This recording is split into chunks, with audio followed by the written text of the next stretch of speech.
Welcome to all my YouTube channel. ನೋಡ್ಬೋದು ಪಾಲಕ್ ಸೊಪ್ಪು ತಂಬುಳಿ ಎಷ್ಟು ಚೆನ್ನಾಗಿ ಬಂದಿದೆ, ದಪ್ಪ ಇದೆ, ಎಷ್ಟು ಚೆನ್ನಾಗಿದೆ ಅಂತ ನೀವು ನೋಡಿನೇ ಗೆಸ್ ಮಾಡ್ಬೋದು. ಇದನ್ನು ಹೇಗೆ ಮಾಡ್ಕೊಳ್ಳೋದು ಅಂತ ನೋಡ್ಕೊಂಬರೋಣ ಬನ್ನಿ. ಮೊದಲಿಗೆ ಒಂದು ಮಿಕ್ಸಿ ಜಾರಿಗೆ ಒಂದು 8 ಎಲೆಯಷ್ಟು ಪಾಲಕ್ ಸೊಪ್ಪನ್ನ ಕಟ್ ಮಾಡಿ ತಗೊಂಡಿದ್ದೀನಿ. ಅದಕ್ಕೆ ಒಂದು ಅರ್ಧ ಈರುಳ್ಳಿ ಸಾಕು. ಅರ್ಧ ಈರುಳ್ಳಿನ ಕಟ್ ಮಾಡಿಬಿಟ್ಟು ಹಾಕ್ಕೊಳ್ಳಿ. ಇದು ಗ್ರೈಂಡ್ ಮಾಡೋಕ್ಕಾಗಿರೋದ್ರಿಂದ ಅಷ್ಟೇನು ಸಣ್ಣದಾಗಿ ಪೀಸ್ ಮಾಡಬೇಕಂತೇನಿಲ್ಲ. ಅರ್ಧ ಈರುಳ್ಳಿನ ತಗೊಳ್ಳಿ. ಆಮೇಲೆ ಜೀರಿಗೆನ ತಗೊಳ್ಳಿ. Jeerige is the most important part in tambuli ಅಂತಲೇ ಹೇಳ್ಬೋದು. ನಾನು 1.5 ಟೇಬಲ್ ಸ್ಪೂನಷ್ಟು ಜೀರಿಗೆನ ತಗೊಂಡಿದ್ದೀನಿ. ಜೀರಿಗೆ ಟೇಸ್ಟ್ ಚೆನ್ನಾಗಿ ಕೊಡುತ್ತೆ ತಂಬುಳಿಗೆ, ಸೊ ಅದಕ್ಕೆ. ಆಮೇಲೆ ಹಸಿಮೆಣಸಿದ್ರೆ ಹಸಿಮೆಣಸು ತಗೊಳ್ಳಿ. ನಾನು ಹಸಿಮೆಣಸು ಯೂಸ್ ಮಾಡಲ್ಲ. ಹಸಿಮೆಣಸಿದ್ರೆ ಹಸಿಮೆಣಸನ್ನ ಹಾಗೆ ಸ್ವಲ್ಪ ಬಾಣಲೆಯಲ್ಲಿ ಹುರಿದ್ಬಿಟ್ಟು ಹಾಕ್ಕೊಳ್ಳಿ. ನೆಕ್ಸ್ಟ್ ಒಂದು ಕಾಲು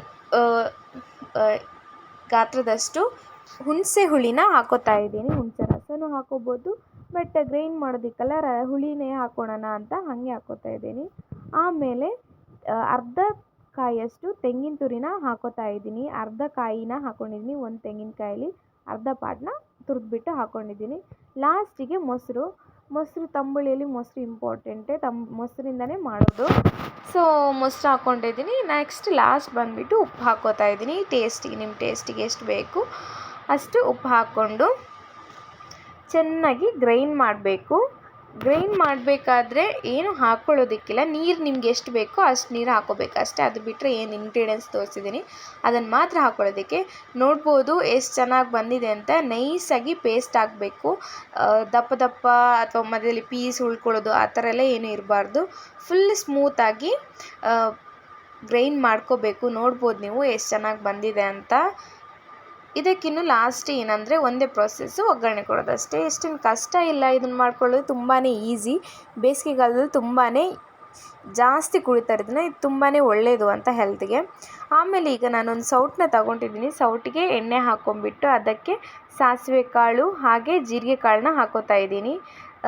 ಒಗ್ಗರಣೆಗೆ ಬೇರೆಯೇ ಪಾತ್ರೆ ಬರುತ್ತೆ, ಸೊ ಬಟ್ ನನ್ನ ಹತ್ರ ಇಲ್ಲ. ನಾನು ಅದಕ್ಕೆ ಸೌಟನ್ನ ಯೂಸ್ ಮಾಡ್ಕೋತಿದ್ದೀನಿ. ನಿಮ್ಮ ಒಗ್ಗರಣೆಗೆ ಅಂತಲೇ ಸೌಟಿದೆ, ಅದನ್ನು ಯೂಸ್ ಮಾಡ್ಕೋಬೋದು. ಆಮೇಲೆ ಇದಕ್ಕೆ ಒಂದು 4 ಎಸಲಷ್ಟು ಬೆಳ್ಳುಳ್ಳಿ ಹಾಕ್ಕೊಂಡು ಕರಿಬೇವನ್ನ ಹಾಕ್ಕೋತಾ ಇದ್ದೀನಿ. ಇದು ಚೆನ್ನಾಗಿ ಫ್ರೈ ಆಗಬೇಕು, ಅಂದರೆ ಜಾಸ್ತಿ ಕತ್ತೋಗಬಾರ್ದು. ಕತ್ತೋದ್ರೆ ಟೇಸ್ಟ್ ಹಾಳಾಗಿಬಿಡುತ್ತೆ. ಸೊ ಬೆಳ್ಳುಳ್ಳಿ ಸ್ವಲ್ಪ ಬಿಳಿ ಬಿಳಿಯಾಗಿರೋವಾಗಲೇ ಇದನ್ನು ಗ್ಯಾಸ್ನ ಆಫ್ ಮಾಡಿಬಿಡಬೇಕು.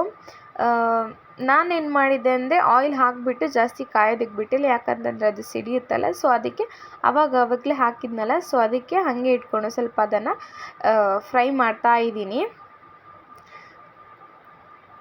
ಇದಕ್ಕೆ ನೀವು ಬೇರೆ ಪಾತ್ರೆನೂ ಯೂಸ್ ಮಾಡ್ಕೋಬೋದು. ನಾನು ಇದನ್ನು ಯೂಸ್ ಮಾಡ್ತಿದ್ದೀನಿ ಅಷ್ಟೇ. ನೆಕ್ಸ್ಟ್ ಇದನ್ನು ಲಾಸ್ಟ್ ಪ್ರೊಸೆಸ್. ಇದನ್ನು ನಾನು ಏನು ರುಬ್ಬಿಟ್ಕೊಂಡಿರುವಂತಹ ತಂಬುಳಿ ಏನಿದೆ ಅದಕ್ಕೆ ಈ ಒಗ್ಗರಣೆನ ಹಾಕೋತಾ ಇದ್ದೀನಿ ಅಷ್ಟೇ. ಇದು ತುಂಬಾ ಟೇಸ್ಟ್ ಕೊಡುತ್ತೆ. ಇದರಲ್ಲಿ ಮಿಡಲಲ್ಲಿ ಜೀರಿಗೆ ಕಾಳೇನು ಒಗ್ಗರಣೆಗೆ ಹಾಕಿದ್ದೀವಿ, ಅದು ಸಿಗುತ್ತಲ್ಲ ತಿನ್ನುವಾಗ ಒಂಥರ ಟೇಸ್ಟ್ ಬೇರೆ ಥರನೇ ಇರುತ್ತೆ. ಇದರದ್ದು ತುಂಬಾ ಚೆನ್ನಾಗಿರುತ್ತೆ. ನಿಮಗೆ ಬೇಸಿಗೆ ಕಾಲದಲ್ಲಿ ಹೀಗೇ ನಾರ್ಮಲ್ ಆಗೂ ನೀವು ಒಂದು ಲೋಟಕ್ಕೆ ಹಾಕ್ಕೊಂಡು ಕುಡಿಬೋದು. ನೀವು ಟ್ರೈ ಮಾಡಿ ಆಮೇಲೆ ಹೇಗಿದೆ ಅಂತ ನನಗೆ ಕಮೆಂಟ್ ಬಾಕ್ಸಲ್ಲಿ ಕಮೆಂಟ್ ಮಾಡಿ. Thank you all.